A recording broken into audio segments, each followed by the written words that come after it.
I think that the Nordic countries belong in that respect to a more continental European tradition. So the inspiration has probably come from Germany and from these kinds of places. And also I think that a really important aspect in the historical development of the party system in the Nordic countries is the strong position of voluntary movements and the fact that there have been different interests in society which have kind of sought representation in the parliament as well. And the labor movement is probably the prime example of this. So there has been kind of a general interest within the society to get a proportional representations of different aspects and not merely a majoritarian political system. You could say that that traditionally there have been 5 parties in the Nordic region in all 4 major Nordic countries. Iceland is a bit different. There has been a large social democratic party, and then there has been a socialist party to the left of the Social Democrats. And then there has been an agrarian party representing the rural communities. And then we've had a liberal party and a conservative party. This has been the traditional 5 parties since the emergence of democracy in the Nordic countries 100 years ago or so. And this has been basically the same in all Nordic countries with a bit different strengths in the different countries. So the Social Democrats have traditionally been dominant in all Nordic countries, but they've been particularly dominant in Sweden and Norway.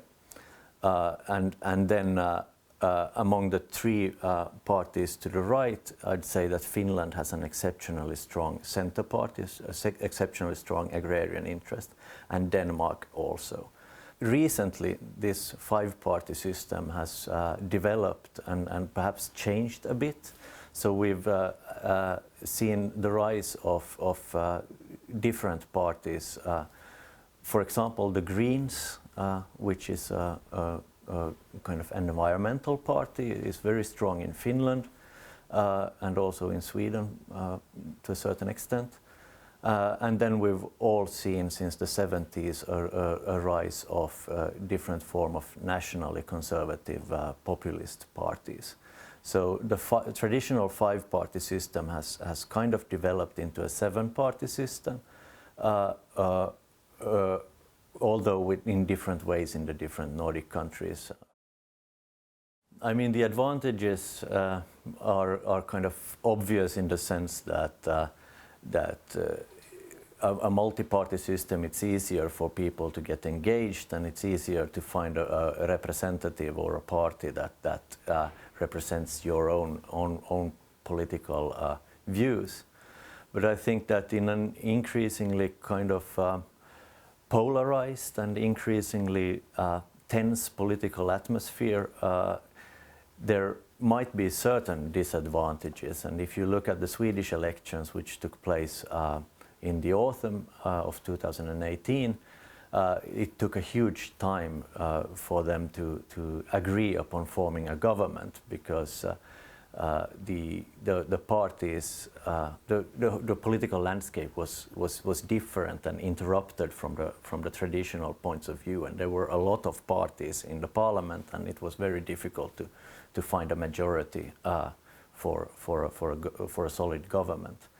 And there are people who are fearing that the same will take place in Finland now as well, after these elections that took place last night, which also showed that there were a lot of parties on approximately the same level of support. Basically, the system is very similar in the sense that the country is divided in different electoral districts or different constituencies or constituential districts or whatever the term is in English. And then the votes are counted within these constituencies, and they send their delegates to the parliament. But the way that the votes are counted is slightly different in the different countries. So in Finland we used the Honts model, which means that we count all the parties' votes are gathered together, and then the first one on the party list gets the whole of the party's votes as his comparative number, and the second one gets it divided by 2, and the third one divided by 3. In Sweden they use a different system, and Norway they use a different system in which they divide first with 1, then with 3, then with 5. So it's slightly stronger in proportionality.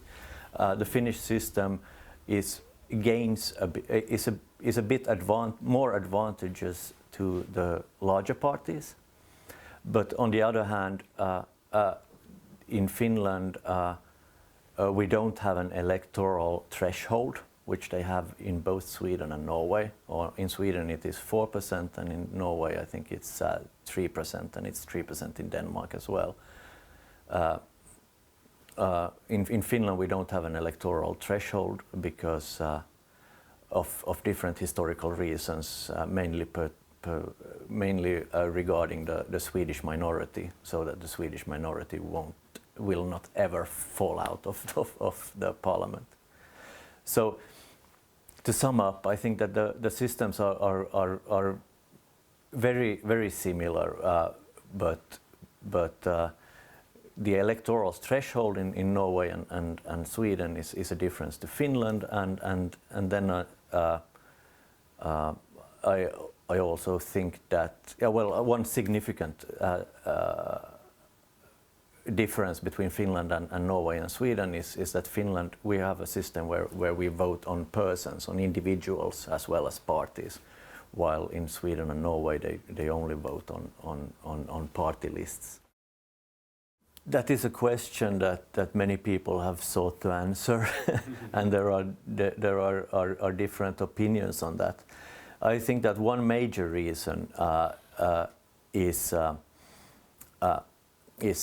the fact that we vote on individuals and parties at the same time. So it's a real hassle to find an individual candidate that you want to vote on, and it's easier in Denmark, Norway, and Sweden when you only have to pick a party that you sympathize with. That is probably the main reason, and then there might be other reasons as well, which relate to the fact that when we form the government in Finland, or the process of forming a government is less transparent in Finland than it is than it has traditionally been in Sweden and Norway and Denmark, where there has been a traditional bloc politics between the left and the right, which means that you can always vote for the government or against the government. But in Finland, we have 3 major parties. Traditionally, we have the Centre Party, the Social Democrats, and the Conservatives, and these ally with each other in different constellations, which means that you never know who the party you vote on will be in government with. So it's more like a lottery in that sense traditionally. But now it seems like the rest of the Nordic countries are moving in the Finnish direction in that sense. But yesterday the turnout was bigger in Finland than it traditionally is. So I'm happy about that. The far right populists, it is a trend that is going on throughout the Western world, and I don't think that the Nordic countries are in any way particular in that way, but I think that the populists form a kind of, or their argument is different, and they appeal to different things in the Nordic countries than they do in many other places. I think that what they do, or what they represent, are a form of welfare state nostalgic party. So they appeal to a kind of image of a past welfare state which they feel threatened from globalization and so forth. And then the Nordic countries have tried in different ways to answer to the challenge of populism. Some countries have tried to isolate them. In Sweden, they have tried to isolate them. In Denmark, they have been given a lot of power, and in Finland also they became part of the last government. But none of these ways are better than the other. I think that we still struggle in the Nordic countries to find a way of dealing with this challenge. I do think that they form some kind of challenge to Nordic democracy, but I also think that Nordic democracy should be able to deal with the problem in a peaceful way, and be able to somehow. The Finnish way of dealing with opposition has traditionally been to embrace and to take up some aspects of that, and in that way kind of eradicating the basis for this dissatisfaction. And I think that way is probably how the Nordic countries will eventually go as well. Well, all the Nordic, all the parties, all the large parties in the Nordic countries have their own youth organizations, which are fairly strong and fairly well connected and fairly well respected within the parties. And these often meet in different forms of councils, but these councils is a bit differently organized in the different Nordic countries. They also have a united Nordic council called the Youth Council of the Youth Nordic Council, which is kind of an organization consisting of all the different youth organizations proportionally represented from the different Nordic countries.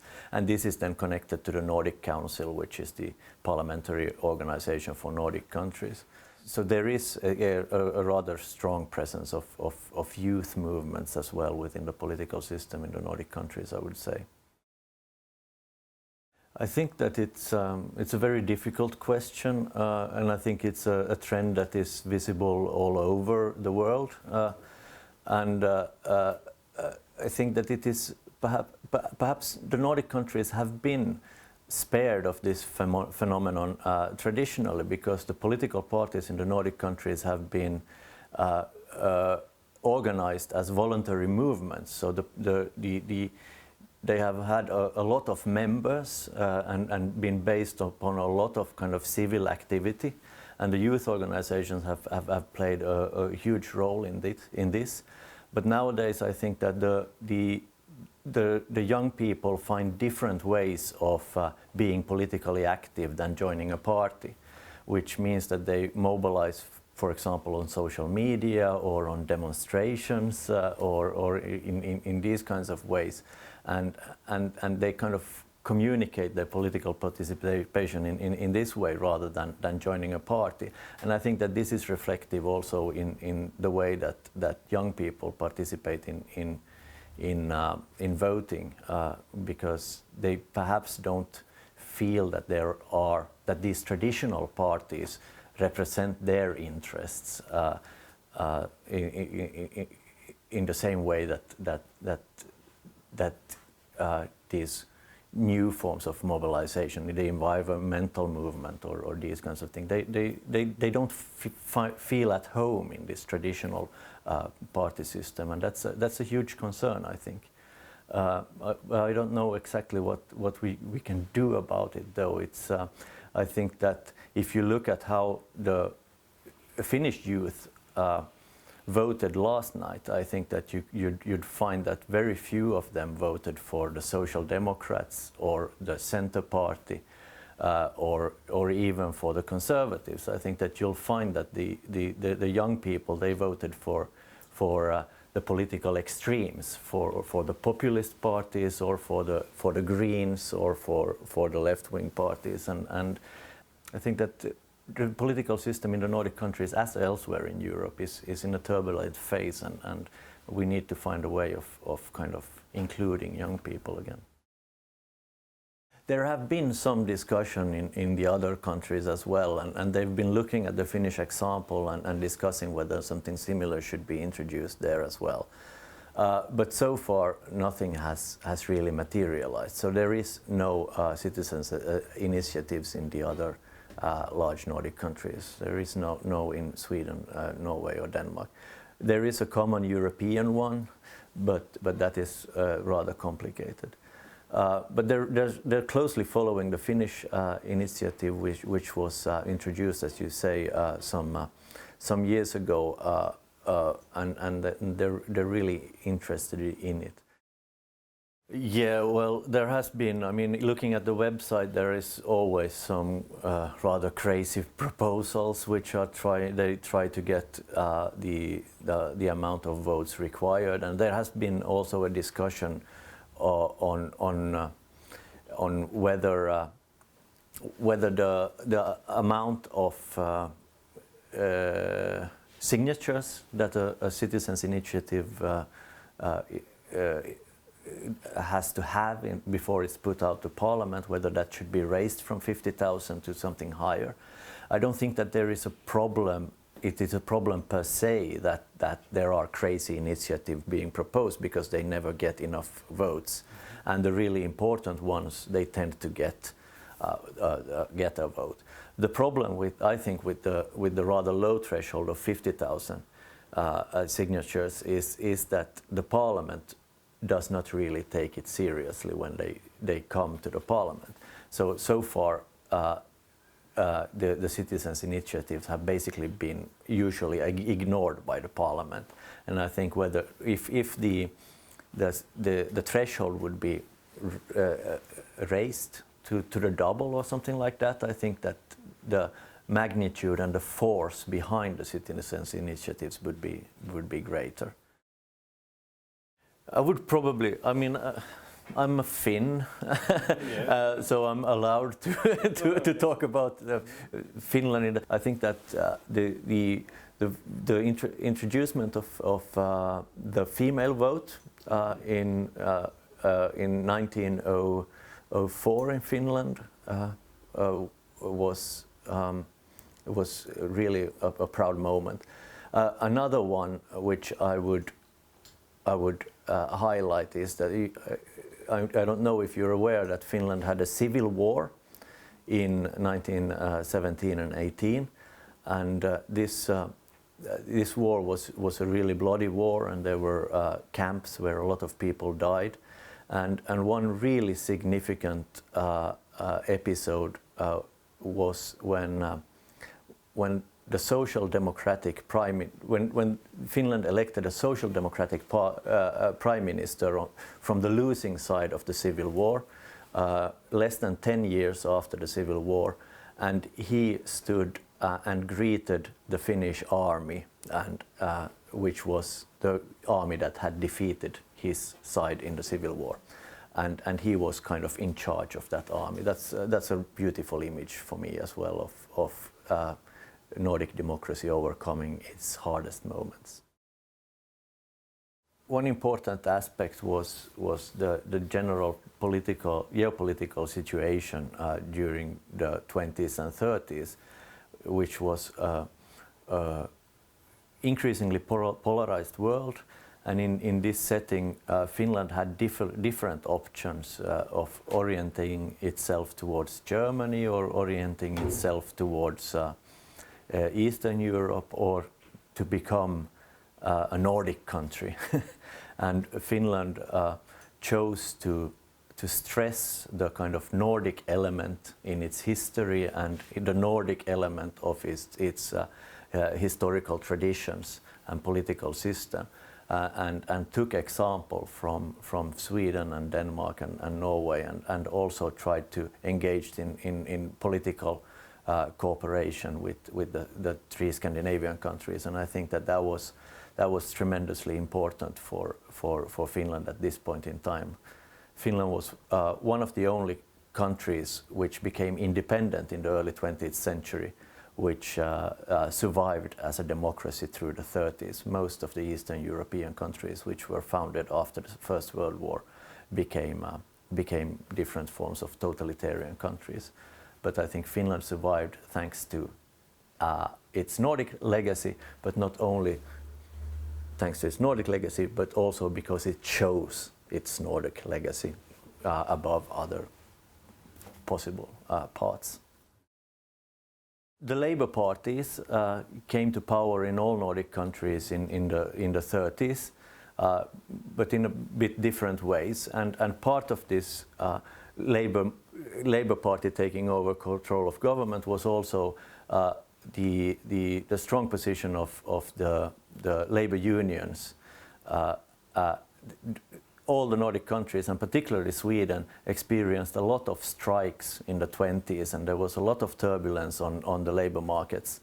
But in the 30s, there was an agreement between the labour movements and the employment organizations who agreed that it would be to the benefit of both parties to settle the disputes in a peaceful manner, and this would be to the benefit of Swedish and Nordic export industry, and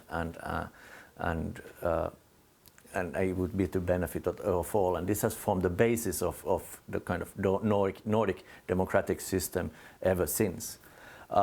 In Finland, because of the civil war, the legacy of the civil war, the political situation was more tense. There was also a strong right-wing faction which the people had to deal with. So when the Social Democrats rose to power in Finland, it was not combined with a similar three-party agreement as in the other Nordic countries. But this was then introduced in the 50s after the Second World War, and then Finland joined the kind of the Nordic model of democracy in this respect as well. But in Finland, this agreement or the settlements in the 30s took place on the parliamentary level. So similar coalitions between agrarian parties and social democracy, which took place in the other Scandinavian countries at that point in time, also took place in Finland in 36. So on a parliamentary level, Finland followed the other Nordic countries in the 30s, but this tripartite agreement did not take place until the 50s. But now Finland is the only one who follows the old Nordic model, while the other Scandinavian countries, they have abandoned these central negotiations in favor of more local negotiations. And Finland is still clinging on to this old Nordic system. So Finland was the last and is also still the last one pertaining it. It connects to the strong position of labor unions in the Nordic countries and the tripartite negotiation, and that is the strong position of voluntary organizations in Nordic democracy.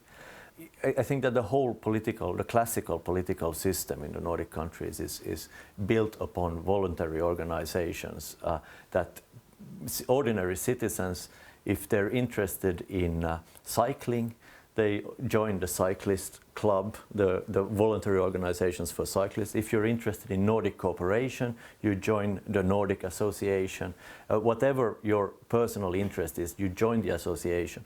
But you never have to be active in the organization. You pay 10 euros per year as a membership fee, and you expect the voluntary organization to represent you towards the government. And the voluntary organizations, as well as the labor unions, they have never been seen as threats to the government in the Nordic countries. In many other countries, voluntary organizations are alternatives to state. But in the Nordic countries, they are a way of connecting the citizen to the state. And that is also one of the secrets behind the tripartite negotiations and the hugely crucial aspects of Nordic democracy. But this aspect is threatened today because people are no longer joining voluntary organizations, especially young people. They are instead mobilizing in other means, in social media, etc., which is a huge challenge for Nordic democracy, which tries to reinvent each other. And the populist parties, they are not built upon traditional kind of membership. They only have this strong leader which gains a lot of votes, and it's not really this traditional means of connecting citizens to the state. And in that sense, I think also that populism is a threat to Nordic democracy.